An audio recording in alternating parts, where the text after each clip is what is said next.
Old faces in new places. New faces looking to make their mark, all with unfinished business. The great news in all of this, there are a stack of Aussies in the WNBA 2024 class. Let's go out to Phoenix, where the Mercury acquired sharpshooter Beck Allen from the Connecticut Sun in the offseason.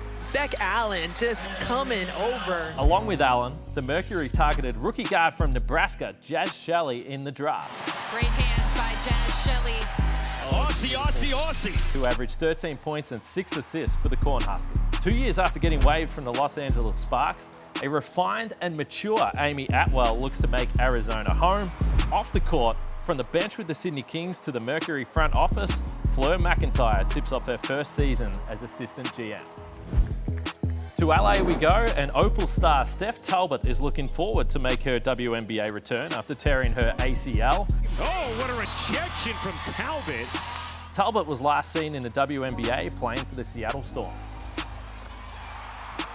From LA to Seattle, where Storm center Ezi Magbegor is coming off her best season in the WNBA, becoming an all-star for the first time. It is pretty special. It's not something that everyone gets to do. So I was just trying to take in the experience, just enjoy the moment. Entering her 5th season in the league, Magbegor looks to improve the Storm's 11-29 record from last season with the help of Opal's veteran guard, Sammy Whitcomb, who averaged 10 points a night last season. Solari scoring along Jewel Lloyd as Melbourne on the drive and the finish. And Jade Melbourne, who is going into her 2nd year in the WNBA at just 21 years old. Let's head to the friendly Midwest and Minnesota, where unrestricted free agent Alana Smith signed with the Lynx on a 2-year deal. You saw Marina Mabry draw the defense to her, allowing Alana Smith a nice lane to the paint.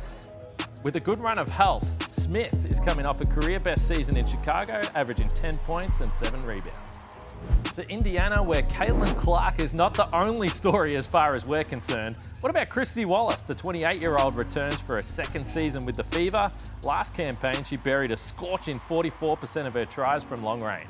Wallace for 3. Whoa. Down to Atlanta we go, where the Dream drafted 2 Aussies from the WNBL, Nadia Poch and Isabel Borlase, friends throughout their junior years. Now, she's been drafted also to Atlanta. What? So obviously you weren't aware of that. What's your first thoughts about that? Someone you played with together, know so well. That is amazing. Oh my God, how did I know that? Me and Izzy are like best friends. I think it's amazing. Both plan to enter the league at a later date, but were selected last month in Brooklyn on a special night for Aussie hoops. While we have discussed many of the star opals in the mix for Paris, we better not overlook the head coach Sandy Brondello, who is back with the New York Liberty. We are the hunted. Embrace that. The former coach of the year and the 2014 champion finished 1st in the Eastern Conference with a record of 32-8 last season. She's looking to take the Liberty back to the championship after losing 3-1 to the Aces in the finals.